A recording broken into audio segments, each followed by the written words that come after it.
A newsletter I have some responsibility for went out this morning. It was on time and there was nothing wrong with it, but I found myself looking at the template for much longer than I expected it to. This was because it was designed 2 years ago by us and it was done properly to our law firm client's brief at the time. And it was perfectly right for that brief at that time, but I don't feel it is correct now. Not because anything has particularly broken in that newsletter per se, but because the newsletter represents a law firm that has added practice areas, moved up market, and is being read by people who were not on its reading list 2 years ago. The design was pitched at a firm that commissioned it, but that no longer exists as it is supposed not to in the course of its own growth.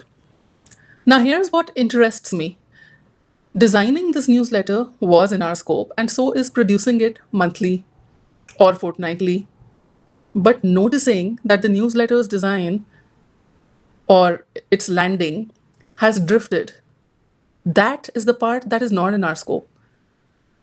And it is even difficult to see how it could be scoped because no one really can specify in advance at what month any of the firm's practice management assets will start misrepresenting the practice that they belong to.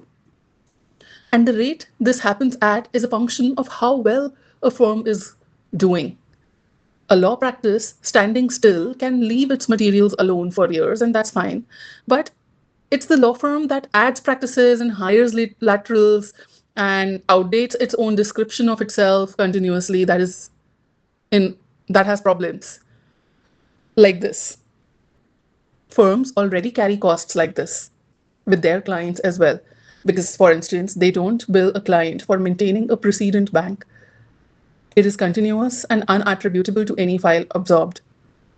So, the question that I find most revealing at the end of 1 year on the practice management of a law firm is that, as the practice management chief advisor, what is it that you changed just because it had stopped being right? And not because it was just due on the calendar,